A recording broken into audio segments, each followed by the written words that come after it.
The last game was a great finish to a very tough game, very physical game. Talked about the resiliency our players showed in the game to, be able to come back and overcome a lot of adversity. Obviously, we did some really good things in the game, but there's also a lot of things that we probably need to work on to improve. And I think, the focus at this time of year has to be on what you need to do to improve. And it's very important to turn the page. Now we have to focus and prepare for, the #1 team in the country. And, they're an outstanding team and a great challenge. It's going to be great to be, back home at Bryant-Denny Stadium. And we've only had one game here in 7 weeks, so I'm sure the players are looking forward to that. We're looking forward to it. We're looking forward to, the excitement of having game day here and, national television game on CBS. Players of the week last week, Arby, DeAndre White on offense, Landon Collins, Cyrus Jones, Reggie Ragland, Brandon Ivory, Nick Perry, on defense. Specialist Adam Griffith made some big kicks in the game. Cole Maz has been doing a great job all year, and Reuben Foster is one of our, key guys on special teams who made some really big plays. Mississippi State, I think, is obviously, based on their body of work, proven that they have one of the best football teams overall in the country. If you look at the balance that they have on offense, they're one of the leading offensive teams in the country, but the balance that they have, it's almost equal in terms of rushing yards and passing yards, and those are the most difficult, types of teams to defend, and I think that it's largely because of the quarterback. Dak Prescott is very talented guy in a lot of ways. He's a big physical runner. Kind of reminds you of Tebow in a lot of ways, but he's also a very, very good passer. They have a big offensive line that has a lot of experience, and they're skill guys. They've got a combination of big guys, fast guys, little guys, quick guys that all have been very productive, and they do a really good job of utilizing those players in whatever way they need to feature what they can do best as players. Defensively, they're one of the top teams in the country in terms of scoring defense. They're very physical. They're big up front, create a lot of pressure. One of the best teams in terms of how they affect the quarterback, stopping the run. I think this is where, stats kind of get misleading. They've been ahead a lot of their games, and, the other is passing the ball on them a lot. So that doesn't mean that they have an issue in pass defense. It just means that they've really had to play against a lot of passes. This is a really, really well-coached, solid team that has a lot of good players. They're a senior team.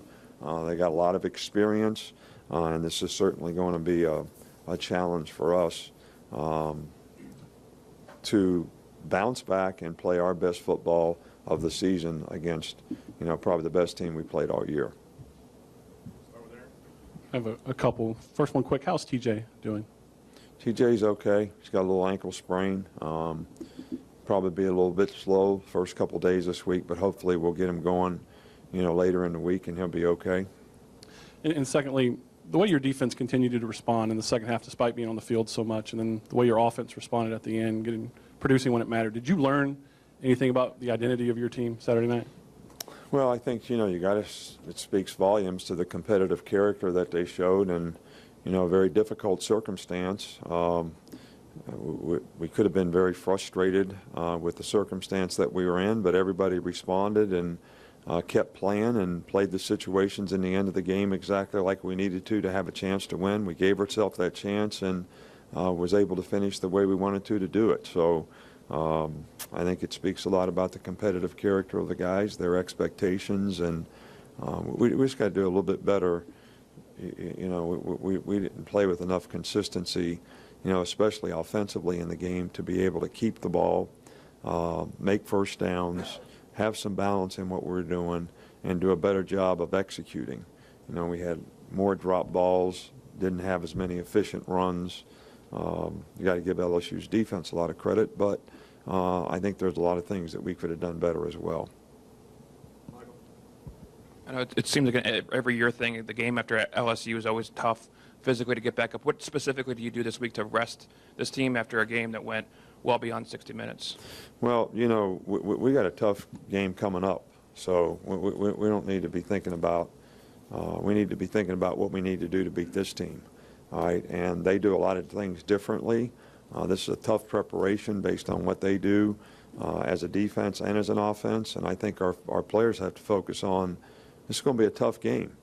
And I don't know that you can prepare for a tough game by worrying about, you got to have some tough practice, because that's how you play well against those kind of teams. And, we had a bye week, and, we just played a game, and we're going to have to bounce back and respond and get ready to play, probably the most physical game we've had to play all year. Kind of how would you evaluate kind of how the running game has played? Is it the running backs have played this year? Well, I think the running backs have played really, really well. I just think that, we've had a little bit of bad luck here losing Kendrick Drake for the season, which made us a little thin at the position.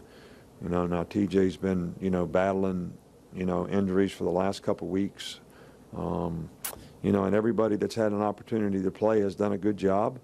I don't think their production and performance is solely based on, I think they work hard. I think they do a good job. I think they've been responsible to respond the right way in whatever we've asked them to do. Sometimes their production has not been what it needs to be, not solely on what they've done, but, we've got to block and finish blocks and do a better job up front and get in the right place so that they have a chance to be more productive. If I could ask a follow-up, turnovers have been such a big issue in a lot of big games this year, and I don't know that you can emphasize it more this time of the season, but is it concerning when fumbles kind of keep happening? Is there any way to? Well, we've been emphasizing it all year, so I don't know how you emphasize something that's so important anymore. So maybe we ought to de-emphasize it, because we have emphasized it like crazy, and maybe that's the problem. Maybe when you tell somebody something too much, they start thinking that. Like if you say you're soft, how many times do you emphasize the fact that you're soft and we want you to be tougher, and you tell them that they're soft before they start thinking they're soft? Does that make any sense? All right, so we're doing the best we can in every way to try to emphasize the fundamental things that we need to do so that we have good ball security. All right, but there have been, especially at the end of games, which is critical. But I think you also got to say, wow, we did a pretty good job of overcoming it, in this particular game. I have two also. First, on their running game, Josh Robinson, just talk about, he's that bowling ball kind of style of runner. Talk about emphasizing how to tackle him and how you handle him. Well, he is physical now. I mean, he is very, very physical, hard to tackle, built low to the ground, very powerful, strong, runs through a lot of tackles, breaks a lot of tackles, has good feet and quickness to, make people miss. So this guy has been a very good runner for them this entire season, and he is a difficult guy to tackle. And I still think that you got to use leverage on him. We got to get more people to the ball so that we don't have to make single tackles on the guy, and we got to do a good job of leveraging so we don't have to make difficult tackles on the guy, which with the options in their offense of not only him running the ball but the quarterback running the ball, it's like, the old single wing. So, it's really have a lot of plays that are difficult keys for the defensive players so that you get the guys in the right place so they're in position to make tackles is probably as important as anything. And also, you sort of stuck with Adam Griffith through kind of a slump, and then he hits one at the end of the half, one at the end of the game. Just talk about how rewarding that is to see somebody sort of rebound like that. Well, I don't really, I have all the confidence in the world in Adam Griffith. I mean, the problem around here is everybody thinks the kicker's going to make every kick, all right, and that's just not going to happen. It's not going to happen. But I guess everybody thinks we're going to win every game too, but I don't think that's ever going to always happen. All right, so we have confidence in him. and he obviously showed worthy of that confidence in making big kicks in the last game. And he has been a real warrior for us, this year in the way he's battled through some injuries, and that's affected his preparation to some degree. Never complains about it and always is there to kick, when we need him in the games. And he's done a really good job of kicking off, which nobody thinks that matters in terms of ball placement and distance and, getting some touchbacks for us. So we have a lot of confidence, in him, and hopefully, he'll, be able to stay hot for us. It's sometimes cliche when you're talking about playing at home, but with the caliber of this game and what Bryant Denny has done with the fans in recent years, really, it's an intangible. But talk about how important it is for this matchup to be at home for you. Well, I think that we'd always rather play at home, no matter who we're playing, because we do have a great atmosphere, probably one of the best venues in college football. And I do think that, crowd affects the game. Noise affects the game. Maybe not quite as much with some of these no-huddle teams who use a lot of signals, and they're used to doing that. But I do think that it energizes your players and gives them, when you're on the road like we were last week, where do you find your energy? You got to find it from within the whole game long. At halftime, you got to re-energize. You have to do it from within, because you're not going to go out on that field and have a whole bunch of people that are there to support you. You're fighting against, a lot of elements. And obviously, it's how you play, no matter where you play. It's how we play in Bryant-Denny Stadium that'll determine the outcome of this game. All right, but I do think that having that kind of support and that kind of atmosphere is something that contributes to the energy of the players and their ability to sustain it in a game. Coach, how big was Reuben Foster's hit at the end of regulation as far as getting guys going? Well, I think that, obviously when we put the 2-minute drive together, everybody's energy level got elevated, but the importance of every play beyond that field goal was significant in the game. That hit, great hit, really energized our team even more. And I think we took that positive energy into the overtime period, and that's probably one of the reasons that we were able to have success in the overtime and win the game.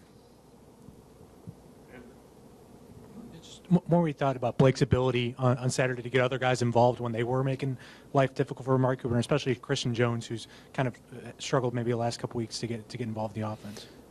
Well, Christian Jones hadn't really struggled. I don't know why people say that. I guess you all just look at paper. So if a guy, catches a bunch of passes, he's not struggling, and if he doesn't catch any, he's struggling. To me, you're struggling when we throw it to you and you don't catch it. That hasn't been the case with him, and he's done a really good job of blocking. He's done a really good job on special teams, and he's had a very positive attitude about the way he's practiced and the way he's tried to contribute to the team. Even though his production has not been as great, he has taken advantage of opportunities when they've come, and the catch that he made in the game was a difficult catch and a big catch. And I think by having a positive attitude and staying positive and not getting frustrated, based on production, was the key to being able to make plays like that. And hopefully, Christian will continue to do that.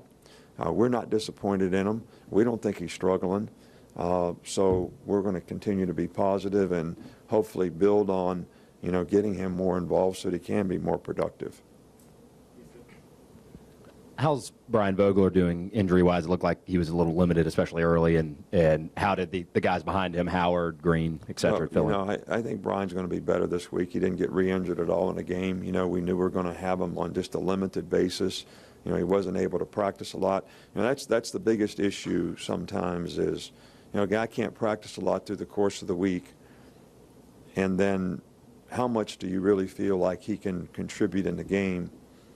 Older, more experienced guys like Brian probably can play without practicing.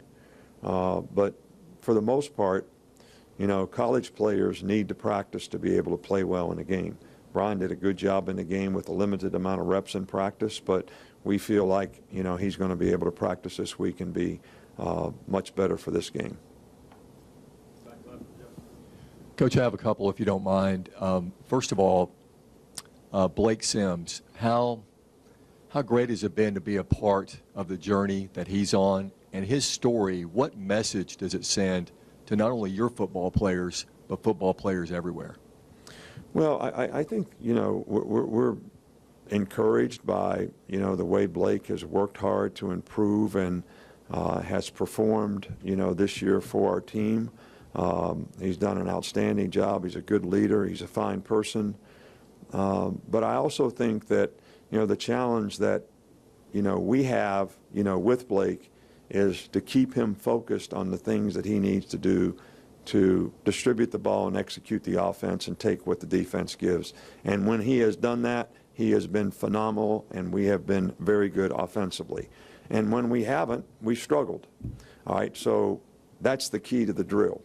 If he wants to continue to play at the high level that he has for most of the season, then that's got to be the point of emphasis that we have to continue to build on with him so that he stays in that mode, call it beast mode, call it whatever mode you want. But when he's focused and doing things that we need him to do to distribute the ball based on the plan and the system, we do extremely well. And that's what we want to continue to do with Blake, and he does extremely well. And when we start to deviate from that a little bit, we struggle. And so hopefully we can all learn from that, and he can continue to be very productive, and we can be productive on offense. Secondly, it always seems that Dak's been able to run the ball effectively. How has he developed as a passer in the last year? Well, he's, I think he's one of the best passing quarterbacks that we've played against all year. Probably one of the best in the country. It's a difficult combination when you have a guy that is big and physical and has the ability to run the ball on quarterback runs, which creates another gap, another responsibility, another key, limits what you can do defensively to try to make sure that you're sound against him running the ball.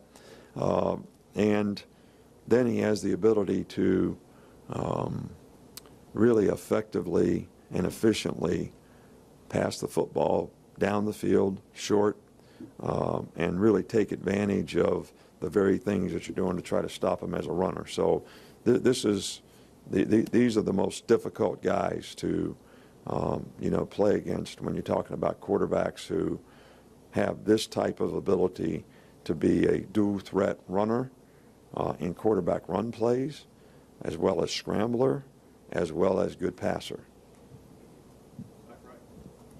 I want to ask you about DeAndre White. Consistently, statistically, he's put up numbers the last few games. Just what have you seen from him? Is it fair to say that his performance has been consistent, and just also dependability as a wide receiver? I mean, well, D. White is a guy that we have a lot of faith, trust, and confidence in, and he struggled a little bit with some nagging type injuries that I think probably held him back early in the season. He missed a few games and was in and out of the lineup, because of that.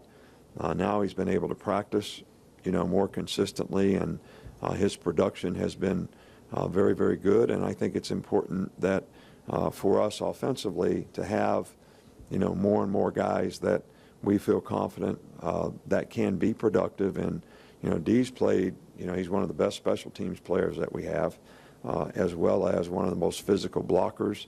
So the part of the game that most people don't really pay a lot of attention to, he's very, very effective when he doesn't have the ball as well.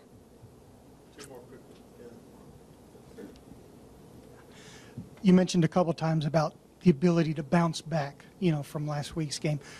What is more challenging, bouncing back physically or bouncing back mentally, and how important are both?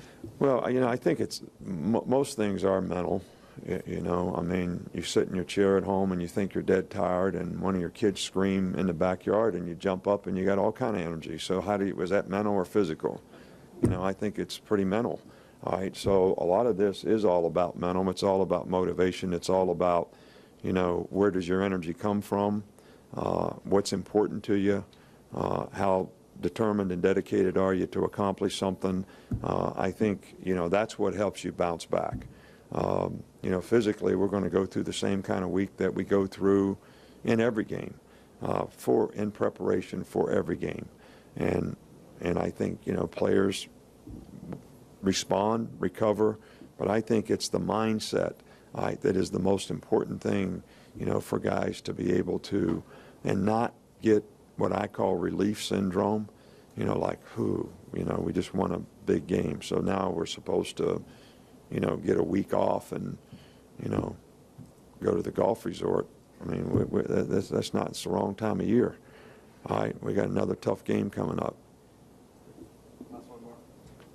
What have you seen from Mississippi State's defense, and what are your impressions of them, and what kind of challenges do they present? Well, they're very, very physical. They're big. All right, they've got two big inside linebackers. They're very physical up front, very hard to block. They do a really good job with their pressure packages of affecting the quarterback. This is probably the most physical front seven that we're probably played against, this year, in terms of size and ability to control blockers up front and, that type of thing. So, we struggled a little bit to run the ball against them last year. So it's going to be real important that we have, balance in this game. We've got to be able to run the ball more effectively and efficiently no matter who we play so that we create that balance. But this is a very challenging, front seven for sure. All right, thank you.